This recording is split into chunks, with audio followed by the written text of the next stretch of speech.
All right, Ike. So I'm sure you saw in the news that not only did Sir Richard Branson go to space, but he didn't die there. He came back to Earth safely, super stoked as he always is. I don't know if you noticed he rode up to the spaceport in New Mexico from, I assume, from England on a bicycle, flanked by two white Range Rovers. Um, it was the strangest thing I've ever seen. And then he like hopped off the bike, and there was a gentleman there, his man, I imagine, who took both the bicycle, which I'm sure was $5.5 million, and his helmet, which was another $3.5 million. Space bike. And then he like ran up and like got into a big bro hug with his fellow three astronauts. And then they went into the spaceport to like sign the book and do all their stuff. But I just thought, like, what an improbable way to arrive to your spaceship, but on a bicycle flanked by two Range Rovers. It's just such a strange thing. But God bless that guy. It's a spectacle. It's a spectacle, no doubt. And part of that spectacle is definitely Land Rover's sponsorship of this. You know, you've got the Range Rovers, you got the tow rig for the near space. I like how it's near space. The near space vehicle. It's almost there. It's a Defender 110. The tow vehicle is a Defender 110. And then we talked about this in a previous episode.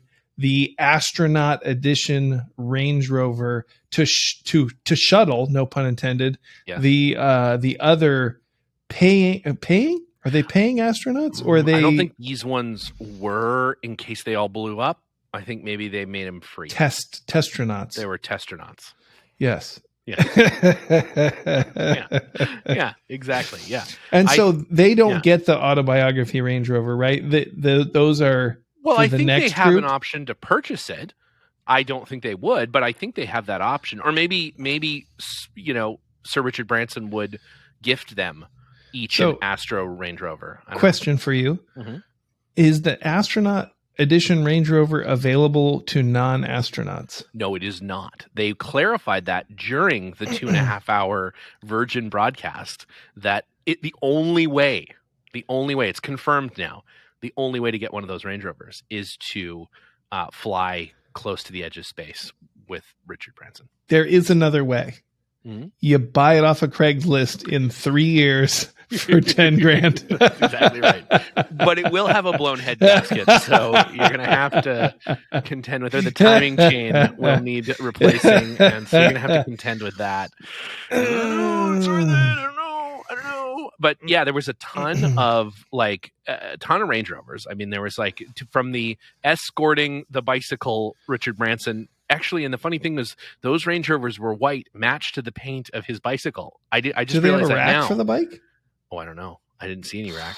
I don't know. There was a whole gentleman there. They don't need a rack. They have a person that a guy to carry it. Yeah, I don't know if he sits on the tailgate and carries it home or whatever. But seriously, I'm not sure that Richard Branson didn't just arrive from the UK on that bicycle. I don't know. I have no idea. Pretty sure he didn't. There's water in the way. Yeah, there is some water in the way. I don't know.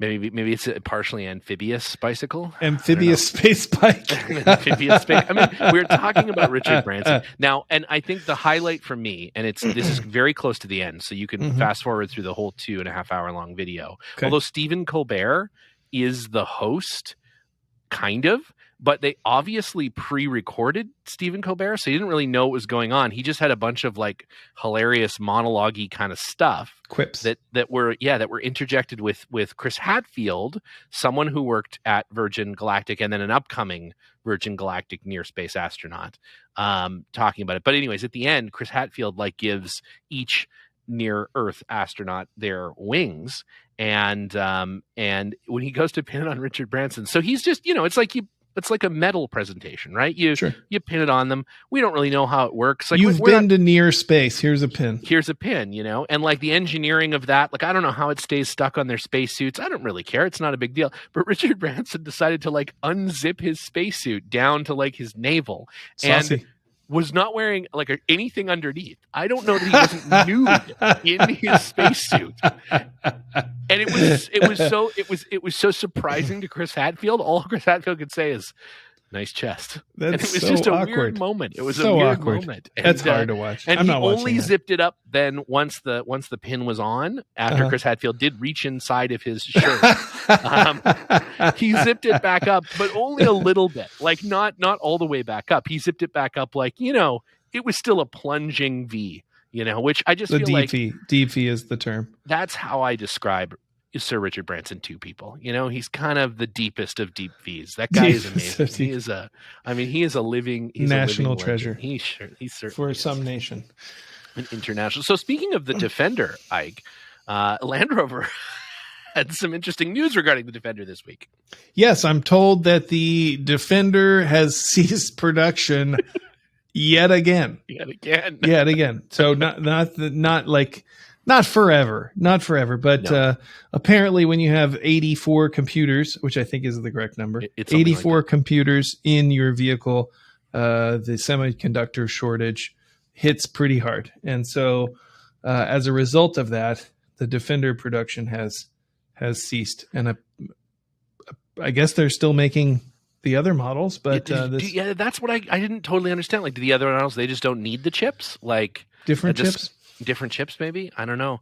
Yeah, I guess that is part of the sort of like super new style technology in the Defender that, to be fair, everybody said, wow, this Defender is never going to work because it's got so many computers in it. My God, if you're in the middle of the Kalahari Desert and you can't... But actually, that wasn't the problem. It was that we just can't make it in the first place. There's no way to make it. So it's unfabricatable, which is pretty funny. But yeah, there were not as quite much as fanfare around shutting down Defender production as the classic Defender. Yeah, they probably didn't save that last Defender to sell it to an oil sheik for $800,000 like they did the last classic Defender. Yeah, exactly. Yeah, probably didn't do that. Completely. I read somewhere that I can't remember what department store in the UK, but that they completely assembled a classic Defender inside of the department store and then sold that Defender.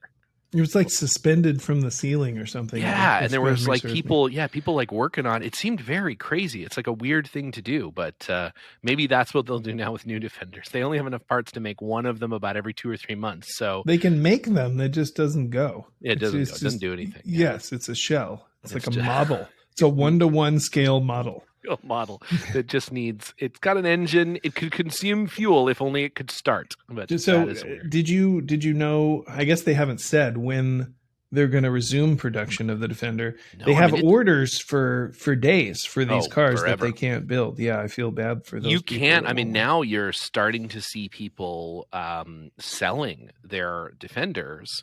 Their recently purchased Defenders at a high premium because people are desperate for them.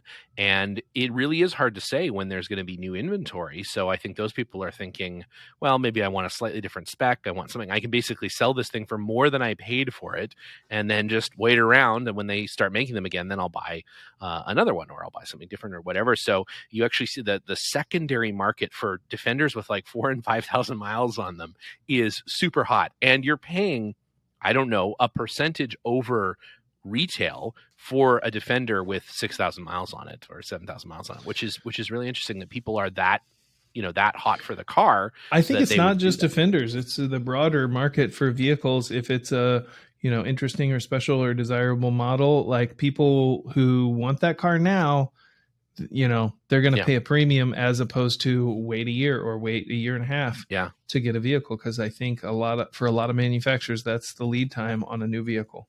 Yeah. Well, and I know the Ford Bronco, which we've talked about extensively in the past, is certainly plagued with that. Now they're having a problem, I guess, having the roof manufactured. They can't get the hardtops made. And so the latest production delay, and that car has been delayed a number of times, of course, a great addition to the heritage brand segment, according to Land Rover, that making the hardtop for it has become impossible. They can't get them fabricated. So yeah, hard time to be a automobile manufacturer. Holy moly! Because maybe you can get it without the roof. Just no roof. Sans roof, like a Morgan. Just have it ship without a roof. Yeah, why not? The Series 1, the roof Sunburn was an option. edition. Yeah, You didn't get a roof when you bought a Series 1. You'd have to buy it extra. You know? It was extra for a while. Doors, spare wheel, like everything was an extra at one point, and then they realized that was silly because everybody wants that. Yeah, everybody wants doors. Yeah, you got to have doors. That was pretty early in production, I believe. No. So nice. So next week's episode is going to be a little bit different format than our previous episodes. Yeah, so this is embarking on new territory, something that the listeners have been asking for, and Ike, as you know, we respond. We are there in service of the enormous fan base, the underpowered nation, if you will. I don't know. We got to come up with like what would Guy Fieri call what would he call anyways, those individuals have said, you know what, it's nice listening to you and Ike. And to be fair, I don't know that anybody's actually said it's nice, but we tolerate listening to you and Ike. But you know what might be a nice break from the monotony of you two is to have some guests on. So found somebody that hasn't listened to the show. I found somebody who's not familiar with the show, doesn't know what we're doing, an old friend, and Frank from Black Rhino Expeditions, a Land Rover, not specific, but certainly Land Rover enthusiast expedition company, not to hunt black rhinos, which is important to make that distinction right off the bat. That's a distinction I have to make with the series interiors quite often, is the elephant hide interior is not actually made from elephants. No, not at all. In fact, it's made from the thinnest of vinyl material. Yes, it is. If you have keys in your pocket, you will, and it's a hot day, you could very well go through the elephant hide, which I think, in fact, actual elephant hide, that wouldn't happen. So, but I'm sure there is someone with a Land Rover with actual elephant hide in it. Sad. And it's happened, I'm sure. That's very sad. Sure. Anyways, so Frank, we won't be talking to him about rhino hunting, but in fact, we'll be talking to him about his very cool, super inclusive, very chic Land Rover expeditions. He's also doing some training, and that's sort of all over Southern California. Well, I think all over California, Nevada. I don't know. We'll talk to Frank about it. He'll let us know. He'll give us find out. He'll give us, and Frank is just the first of a huge number, a massive number of guests, 3, maybe even 4 guests that have expressed an interest in possibly maybe coming on the show. And so that's good. That's going to be great. Speaking of expeditions, today we're going to be talking about the Camel Trophy prepared Land Rovers in this week's edition of Britain's Top Model. That's right. So this is something you know a lot about. I know a little bit about. I have, as most people hopefully listen to the show knows, I have a Camel Trophy Discovery. I'm a member of the Camel Trophy Club. The folks, Nick and the gang in the UK, are all super wonderful gents and always a great time to hang out with. Can't wait to get back to some Land Rover festivals in the UK and spend some time with the Series 1 Club and the Camel Trophy Club and all those folks, because they're super fun. But yeah, so as most people know, the Camel Trophy was a very Land Rover centric event from about 1980 through 2000, with a few bumps along the road in there. But I think I don't know. I don't know how common knowledge it is that it actually didn't start with Land Rovers at all. Yeah, I don't think too many people know this. Yeah, in fact, it started with U50s, which are essentially like Jeep, like CJ5s, I think.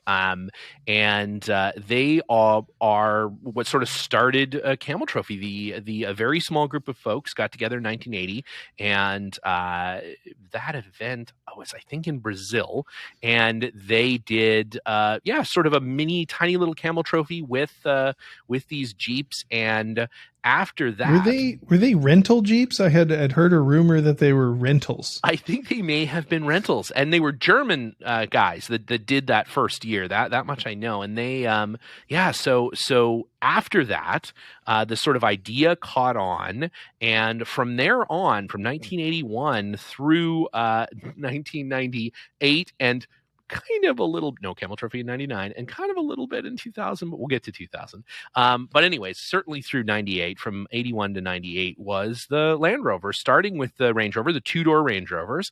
I've seen a couple of those 2-door Range Rover that have gone through the Camel Trophy. They're amazing cars. It's just like the Darren Gap expedition cars. Like, they're just kind of amazing how they were sort of cobbled together out of bits at the factory. And but they did, those Range Rovers had a brown church rack on the top and stuff, which are some of the sort of hallmarks of Land Rovering going, or of Camel Trophying going forward. But anyways, then 2 years of Range Rover, and then they went to the Series 3 for only 1 year. Zaire, just the 1 right? year. Yeah. And that is the 88-inch Series 3s. I have seen one. Very rare. They're super rare. They're super, super rare. Camel Trophy trucks in general are pretty rare because they didn't make very many of them for each year. They reused a lot of them. So the competitor vehicles were traditionally new. And for the majority of what people are thinking of, they're either Defender 110s or Discoveries. Of course, before there were Defenders, then it was Range Rovers and it was Defender. There were Land Rover 110s and Land Rover 90s. Land Rover 90s for 2 years. Those are pretty cool. They had rear positionable lights on the roof rack as like the 4 roof lights. So they still have the little handles on top of them, which is kind of fun. Like somebody could lay on top and like do a light show with them. But so for those years, those early years, there was a mix of Series 3s and of Land Rover 90s and of 110s. Only 1 year with the Land Rover or 3 years, sorry, with Land Rover 110. But then later on, and I think what people really kind of, I don't know, what people pick up as the sort of iconic Camel Trophy truck is the Land Rover Discovery, which was for basically a decade the Land Rover of Camel Trophy, starting with the Discovery when it came out in 1990. The 2-door, right? The 3-door technically, but yeah, but the 2-door, but the 2-door, the 2-door Discovery only for that 1 year. But man, the 2-door Discovery is so cool. I'm such a huge fan. My Camel Trophy truck is the year after that, but it is essentially a 2-door. It just has 4 doors, but wait a minute, they just stuck 2 more doors. Those 2 extra doors on the back are not that elegant, exactly. But yeah, it's super cool. And basically, what we wanted to talk about a little bit was just the preparation of, and we'll come back to this topic, but let's start with the preparation of the Discovery, because it was mostly the same for a good portion of the Camel Trophy, of what a lot of people, when I'm out with my Camel Trophy truck, ask oh, well, what's like, are they different everything, and different axles, different? And actually the funny thing is there's not much different about the car. It is basically a stock Land Rover Discovery. That was part of the sales pitch, right? Exactly. It has heavy duty springs. It has things like axle breathers are routed up. It has a raised air intake. It has some of that sort of adventure prepared stuff, but nothing is different about the running gear. It's the same transmission. It's the same 200 TDI motor or 300 TDI motor. They've converted it essentially to all mechanical. So the fuel pump is mechanical, and all the electrics, all the relays, of which there are not very many, are all sealed up in like a little, not a Pelican case. It's actually a weatherproof box from like the hardware store in the UK. The same thing you'd have like on the outside of your garden shed to put your like sprinkler controls and stuff in. They just use one of those, and it's bolted in underneath the hood where the fuse panel normally is. If they were still making that vehicle, it wouldn't be affected by the chip shortage. No chip shortage problems here. There's not a chip in that car, and in fact, the front door is one of the fun things. And if you happen upon a vehicle you think may have been at one point a Camel Trophy truck, few things to look for. So the internal roll cage in the Discovery is significant, and a full roll cage front to back. It is a massive structure that Safety Devices built specifically for the Discovery. It goes through the dash. It is a massive modification to the car to put that roll cage in. And what a lot of people don't realize is that the roof rack made by Brown Church is bolted through the roof into the roll cage. So the roof rack actually sits on the roll cage, not on the roof of the car. And that actually adds to the structural stability of the car getting flipped over and on its sides and all that sort of stuff. And it actually has rigidity from the roll cage into the roof rack. But as a result of that, for a variety of reasons, they didn't want electric windows in the front of the car. They wanted to be able to crank it down in case something happened. You had to be able to get the window down. So the front doors on those cars would have been electric normally, but electrics were deleted, and they have crank down windows. And the switches that would normally wind the windows down is actually what operates the lights on the roof. So where there's normally window switches for the front windows, that turns your rally lights on the roof on and off. You have Of course it distance does. beams, and you have flood beams on the roof, and they're just on the window switches. Yeah, you wouldn't want to spend money on new switches. No, they're already there. Just use them. So the rear passengers did get electric windows because I guess if they were trapped in the car, oh well, that was the press folks that had to sit in the back. So I guess too bad. And you could operate their windows Nothing from like the front. drowning a couple journalists in your You event. know, those windows only came down halfway anyways, right? Because they're rear windows in the Discovery, so they don't go down. You couldn't fit out the window anyway. So you're pretty much done for. I guess you have to swim up to the front seats. And then they have the dog guard or the animal cage that separates the seats from the cargo area. The cargo area is built out with 2 fuel containers over each wheel. So where the normal Discovery would have either the little fold-out jump seats or the little bins you could put junk in, they have metal gas or a fuel container, diesel containers, and so 2 jerry cans of diesel were inside of the car with you, and old NATO-style diesel cans. So I imagine the smell was fantastic, but that's fine. Don't leak. Those are the best cans. 200 TDI, so regardless, it's going to smell like diesel inside and out anyways. It doesn't matter. There's no an open fuel canner. You wouldn't know the difference. And then a wooden shelf. Underneath the wooden shelf, there are Zargus aluminum food boxes. Essentially, food was kept inside of the car in the sealed, gasketed boxes, aluminum boxes. A couple Pelican case, 1600s, Pelican 1600s, non-folding handle Pelican 1600s to be specific, with the Pelican on the case if you want to get the exact right ones. And they had the Camel Trophy logo silk screened onto the front of them. They would keep those 2 boxes in the back, usually a parts box, literally a plywood crate with the word parts and a Camel Trophy logo spray painted onto them. And that would be spares specific to that vehicle. So you would have the competitors work on the vehicles as well? Sometimes, but there were a mechanics unit. So there was a set of mechanics that drove a Discovery that they would sometimes swap out if a competitor vehicle broke down. They would give them their Discovery and they would take the competitor Discovery and work on it. I've seen a high capacity 110 workshop vehicle. Now, was that used at the same time as the Discoveries were used? Yeah, so the mechanics themselves rode around in the Discovery, and then there was 2 guys in the workshop unit, and the workshop units are amazing. They have onboard welders. Sometimes the Discoveries did as well, but they had an onboard battery battery fed welder because they all had dual batteries, so they would gang the batteries together to be able to weld.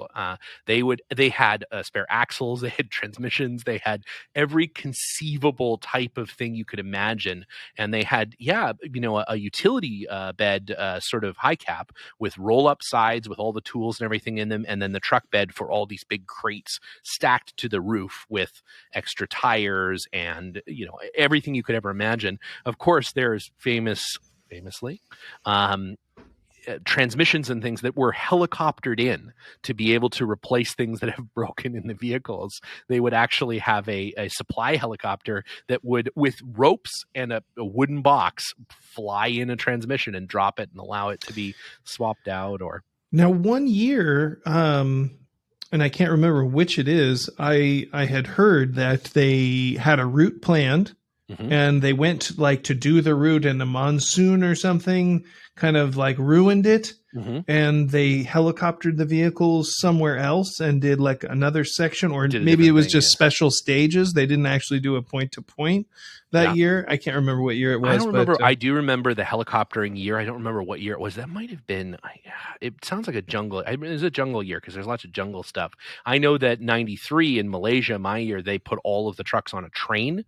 So there's some really neat pictures of all of the Land Rovers lined up, sort of nose to tail. You could fit 2 of them on a train car, and the guys were just sitting on top of the cars as the train was whipping through the Malaysian jungle. So lots of that sort of shenanigan stuff. Then there's also so far as the Discovery is concerned. So again, special brown church brush guard, rhubarb, mounted to, and depending on the year, a winch of some kind. In '93, my year is a super winch. It's a Husky super winch.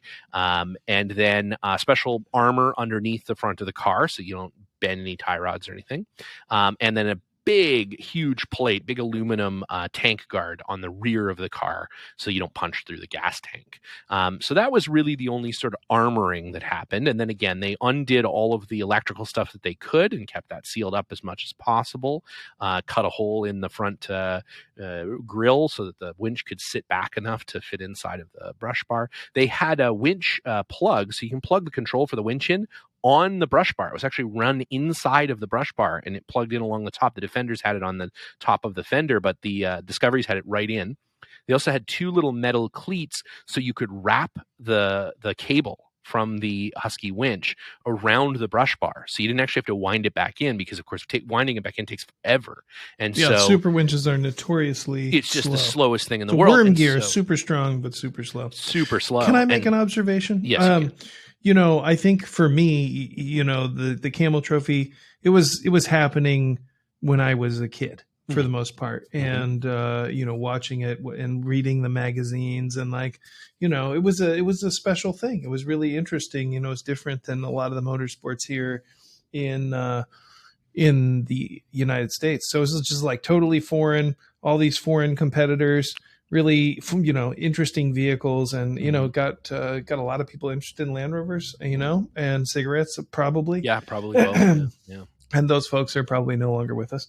But I think for me, when it stopped being interesting is when they changed from steel wheels to alloy wheels. That's exactly right. That is commonly regarded. And then, of course, the Freelander showed up. And I actually think the Camel Trophy prepared Freelanders are super fun. I almost bought one a few months ago. I was very close, but the logistics of having to deal with it being a few years too new and some of that, I just said, it's cute. I think that, cute. Honestly, the logistics of importing that vehicle being a few years too new is probably less than the logistics of keeping it operational. That's absolutely true. 100% true. And then, of course, no Camel Trophy in 1999 as there was an ownership change with Land Rover. And then finally, it came back in 2000, now sponsored by Honda. And you would think, great, I can't wait for the Honda CRV Camel Trophy Edition car, which there are Honda CRV that are Camel Trophy Edition. They're not what you think, though. You could Google them. It's very depressing. I just did it. It wasn't. It was too bad. I was excited about getting a Camel Trophy prepared to CRV, but more than anything, my hopes were dashed. The RibTech 655s, the soft side boats, the inflatables, they're so cool. They're pretty like cool. It's like if you took a Camel Trophy 110 and made it a boat. Like it's such a silly little it's somewhere between like a jungle, like the Disney River Cruise and a Navy SEAL team. It's sort of a combo of the two. Like looks a little bit like a theme park ride and a little bit like it should be full of commandos. It's an assault cigarette boat. And they still use the 110, the 110s to cap, right? essentially stick the boats in the water. Because World Brands vehicle had, I think, a bunch of 110s left over. Yeah, some high caps. And they would tow them because I guess the CRV maybe couldn't tow the rib. I mean, the ribs don't weigh anything. They're full of air. But anyways, they would tow them. They're heavy. They're super heavy. I really want one, man. One comes up for sale more frequently than it should, considering how few of them there are. And so many times I've thought about it. But you have to completely disassemble it to get it into a container to ship it over here. And where would you use it? Well, I'd have to use it on I'm pretty close to a couple lakes up here where I live north of Los Angeles, so I guess that would be it. But I think you could get from one side of the lake to the other in like 2 minutes because doesn't it have two? I think it has two Honda outboard motors on it. Like I think it's like a serious boat. Like it's got some horsepower, and I don't know what that would be like, but. We should get one. You're right. The official Underpowered Hour Honda 655 RibTech boat, or I guess it's a RibTech boat with Honda. I'm not sure what Honda outboard motors, but giant Honda outboard motors. Super fun. Anyways, we'll come back to Camel Trophy stuff, or we won't. You let us know. Send us an Instagram. Speaking of Instagram. Feel free to DM us anytime. Let us know what you think we should be talking about. Slide into our DMs, but slide into those DMs. Maybe have a child or grandchild tell you how to do that. I certainly would have to reach out and get some help on the sliding into the DMs. I think I've DM'd a couple times. Maybe. I don't know. You've BM'd, that's for sure. They've been returned with about as much enthusiasm as if it was. So we have, because we are the most social media savvy couple of folks out there, we're putting together a big contest, huge contest on massive. This is the biggest Land Rover Instagram contest to come since Land Rover gave away all those Defenders that I imagine they probably can't, because you can't actually make them now. So they'll give you a Defender, but it won't work because it doesn't have any chips in it. But if you love the show, and I can't imagine anyone loving the show, but if you love the show, there are other podcasts out there that are genuinely entertaining. But if you love the show, you have a friend. And you have a friend. If you love the show and you have a friend, I realize now we've narrowed. This Venn diagram is just two separate circles. So if you love the show and you have a friend and you are on Instagram, why not? And this friend doesn't yet know about the show. They love Land Rovering or listening to the two of us ramble on about whatever it is that we're talking about. How fat Jerry O'Connell has got. I can't say that. I had signed the paperwork. I said I would never. I thought there was a court order that you couldn't mention that. I can't talk about it. No, he's in great shape. He's looking real good. So let's say you're good friends with Jerry O'Connell and he doesn't yet listen to the show. If you at that person on Instagram, you tag him. That's what the kids are calling it. Tag him on Instagram. And if he and you are both following us on Instagram and subscribe to the show, we're going to randomly pick how many people do you want to randomly pick? The top at least 4. Whoa. So the top at least 4 people, which is like 8 total people. No, the top 4 people. Oh, the top 4 people. So, okay. Pairs of people? Sure. Okay. Some people. We're going to pick a bunch of people. And if we pick you, we're going to slide into your DMs and we're going to send you in an Underpowered Hour t-shirt. Definitely. For you to proudly wear to whatever it is that you do when you're not listening to the show. That's none of our business. Work on your Land Rover. Yeah. You can use it to sop up oil underneath the Land Rover. You can use it to clean things, whatever you want. You can wear it. I mean, that's also okay. Very stylish logoed Underpowered Hour t-shirt that Ike is going to test wear for everyone. Doesn't matter what size you are. Doesn't matter what size. He's going to give it a go real quick just to make sure that it is broken in. That's a separate contest. It is a separate contest. So last but not least, Ike, before we leave today, of course, it's everyone's favorite segment by popular demand, favorite Land Rover owner of the week, famous Land Rover owner of the week. And this week's famous Land Rover owner of the week is none other than Ralph Lauren. Yes, Ralph Lauren is a famous Land Rover owner, and he has been closely associated with Land Rovers for some time, at least since the 90s, if not before. And he's had a number of Land Rover vehicles, Defenders, series cars, uses it pretty prolifically in their advertising, but definitely has had some series ones, Julian Schoenfelder. I know I'm pronouncing that wrong. Restored an 80-inch for him, in the late 90s, early 2000s, something like that. Is that the 51? I think that's I believe it is. This is 1951, which has a UK reg of USV 663. Yes, and he's had a few events and things. I think he had a black NAS Defender 110 at one point. Absolutely did. Yeah. Pretty striking. Fully murdered out NAS 110. But this gentleman is obviously really enthusiastic about Land Rovers, always borrowing Land Rovers for photo shoots for his products.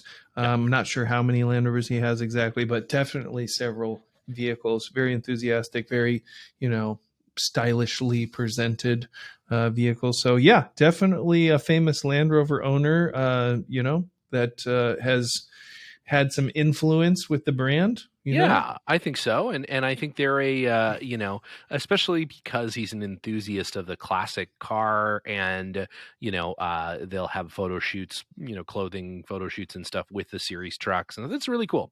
It's needed. It's interesting that he, the most stylish person in the world, maybe, I guess, I don't know how you rate that. Maybe not. I don't know.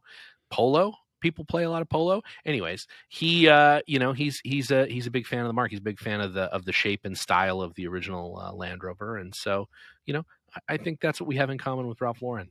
I mean, that's just one of many things, I think. Right? I mean, I think that list is pretty long at this point. So, Ike, before we go, I know I said that was the last thing, but one last thing is that for those of you who have joined us on Patreon recently, thank you for your support. And for those of you who haven't, I don't know if you know, but there are no fewer than 2 Tip Top Tooltip videos up there, more coming every other Monday. There's a new Tip Top Tool video throughout the entire summer. So we're going to be shooting more in a few weeks, and we're going to be adding content to our Patreon. So there will be swag available to Patreon. It's amazing. Folks. It's so good. And you of course, might video get a versions, chance to have some pre-worn Icos Underpowered Hour t-shirts. He changes the oil in an on-air conditioned garage in every t-shirt. You get that treatment. So I don't know where you get that. No other podcast is doing that. No other podcast is giving you. Can't imagine why. Can't imagine why. No one has the stones to pre-wear a t-shirt and then send it to someone listening to the show.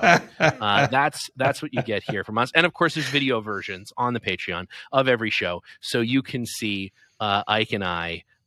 Maybe Ike wearing the t-shirt that he'll later be sending to you. Good heavens. My goodness. Why you would want that, I don't know, but it is available for you, like it or not. It's going to be a deep V. Deep V. And on that, my friend, it has been a slice. Enjoy that deep V. Keep that chest area cool. And we'll see you next week. All right, Stephen. Looking forward to it.